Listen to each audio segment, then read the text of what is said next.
Hey there. Um, so thanks for watching. We've got another installment of Decorating Discoveries, the series. And this is a series that we're doing questions submitted by you and answered by me. Okay, so today's question, and you might have seen the title, but we're going to talk about frames and artwork tips. So at the end of this, I'm going to give you 7 tips. So I hope you stay to the end and to catch those. Okay, so here's the specific question, and it was submitted by Meredith. And so this is a great question. Um, so the question is this: how many different frame types are appropriate in a larger room when it comes to art? Should your picture frames around the room also stay in the same category of frame as your art pieces? So, have you ever wondered that? Have you ever wondered about how to create a gallery wall or an art wall and not really sure how to pull it off exactly? Are there any guidelines? Well, there are a few that I feel are maybe a little more important than some others. I mean, we could talk a long time about probably all of the questions that were submitted, but to keep it simple, I thought I would start with these. So a general rule of thumb, and we already talked about this a little bit when we were talking about stain finishes and paint finishes. And remember that it's not necessarily for the whole house, but any room that you can be seen from another room. So those open areas, typically in newer homes, you have those open floor plans where you can see the entry, the kitchen, the living room, the dining room, the family room. So you have to kind of keep those things in mind, anything that can be seen all at the same time. So we'll have 2 different finishes of stain. Okay, then you can have, as a general rule of thumb, 2 different finishes that are painted. But also think about your metal finishes, which sometimes that might be in your cabinet hardware or your light fixtures, but it can also be in your frames and your artwork. So remember when we talked about that you don't want your furniture or your bedding to look like a bed in a bag or a furniture set? So, and we talked about different ways to kind of change that up and make it feel more layered and collected as opposed to a set.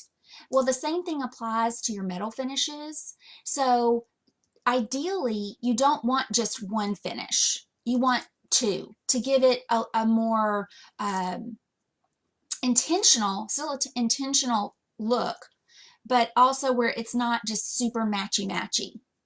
Does that make sense? Give me a heart or thumbs up if that makes sense to you. Okay, so while you're thinking about that, so for example, just behind me, in this room, you might see a couple different finishes. So all of your finishes don't have to be the same, but let's say doorknobs, like your door hardware, those should be the same throughout the whole house. But every light fixture does not have to be the same metallic finish.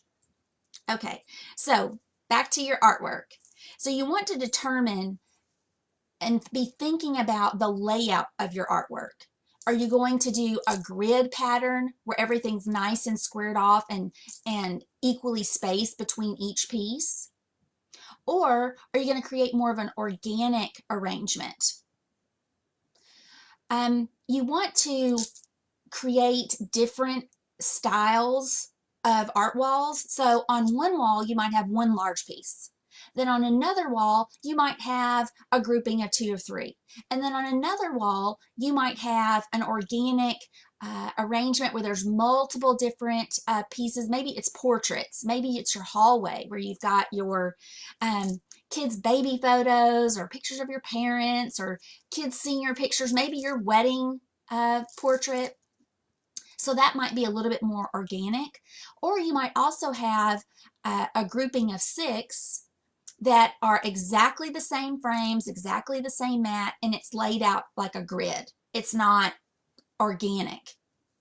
It's very, the grid is very symmetrical and ordered.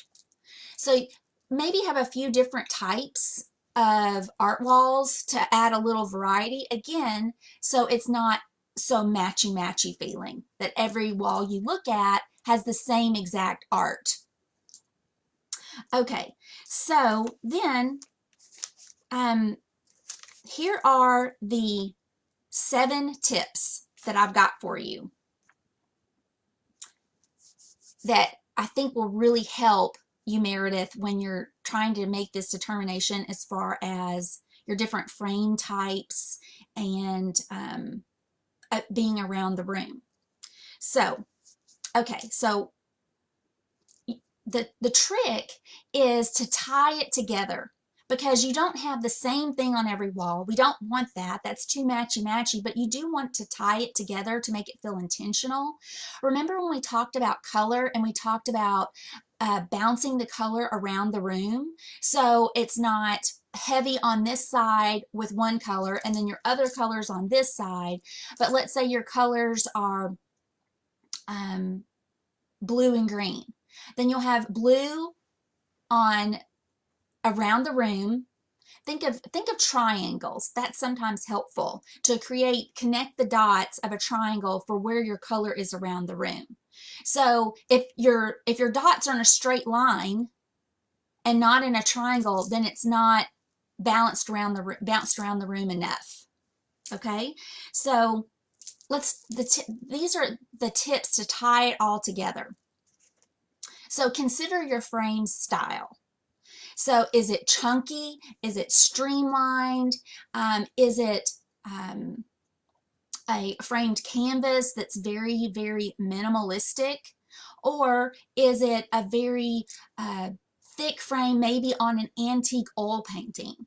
So what are your frame styles? We're not talking about the finish or the color or the size. We're just talking about the frame style. Okay, so then also think about the frame finish. So it might be metallic or it might be painted. So think about those things. And then I want you to think about the color. So if on one side of the room you've got, and maybe y'all saw this picture where I hung some 2 pieces of artwork above chairs. So, and it was a wood, the artwork was wood itself, and it was framed in wood, but the background was black. So what I'm still working on my art walls too. So what I'm going to do is from that side of the room, I'm going to bounce the black to the other side of the room, and instead of, so it's not the same, so the actual background won't be black, but I'll incorporate a black frame or a black mat. Does that make sense? Okay, so the frame, you think about frame style, and you want to have some variety there. You want to have some variety in your frame finish, because remember we talked about the color, metallics, and stains. And then you also want to think about the space between the pieces in a grouping. So sometimes we feel like, okay, I've got this really large wall and I need to fill this whole wall, but I've got, you know, 2 8x10s. And so I'm going to spread those 8x10s out to cover up that whole wall. Well, it doesn't feel right when it's hung or installed that way. It doesn't feel like, where is that over the table? Is that supposed to be for the sofa? What is that? It leaves you feeling confused. So what you'd like to do between the pieces that you hang, you want them to be close together. So the smaller the frame, the closer together they'll be. The larger the frame, the more space you can give between them. So a general rule of thumb is you want like 2 or 3 fingers if you don't have a tape measure handy, you can just use 2 or 3 fingers between smaller pieces and up to a hand width between larger pieces. So, and when you're talking or grouping, that can change as you hang the different sizes. Okay, so we talked about the space between the pieces. Now think about the space between the art grouping, and that might be a single piece or it might be multiple pieces. What is it connected to as far as the furniture goes in the space? Is it above a sofa? Is it above a table? Is it above some chairs? A hutch? So you don't want the pieces to be, remember we talked about we don't want to spread it out over the wall. We want them to be closer together. Well, the same thing applies to the furniture piece that the artwork is above. So you don't want just a huge gap between those. You want them to be closely related. So, and potentially sometimes you'll want them to overlap. And here's what I mean by that. So when you're sitting on a sofa and artwork is 12, 14 inches above your head, that's quite a bit of space above. But if it's a little bit lower, and you don't want to hit your head on the artwork, but if it's a little bit lower and there's not quite of a gap, when we're looking at that arrangement, when someone's sitting there or even when it's empty, they're more closely related, and so we can see them as a grouping. So you don't just see the artwork as a group, you see the artwork in relation to the sofa, in relation to the tables, in relation to the rug. It all ties together that way. Okay, so the other thing is that, and I think I mentioned this in another video, that when you're looking in a room, and let's say all the walls are empty, and you had to pick one wall for artwork, what would it be? So, and that's how you determine, the reason why I asked that question is that's how you determine where your art wall goes. So you want to address that first. Now, it doesn't mean that's the only wall that gets artwork, but you want to make sure that that wall is complete before you move on to the next wall. And you don't have to fill every available wall space. Leave blank space. Sometimes, when you're having a conversation with someone and there's things that are said that have a lot of meaning, but there's also things that aren't said that are just as impactful. So the same thing applies to accessories, artwork, furnishings. You don't want to cover every available floor space. You don't want to cover all available floor space. You don't want to cover all available wall space. You don't want to cover your dresser with the whole space is covered with accessories and artwork. You want to leave some blank space. The same thing applies to your walls. Think about the blank space as the frame or the mat for the arrangement. Does that make sense? Okay. So the blank space is just as important as the artwork.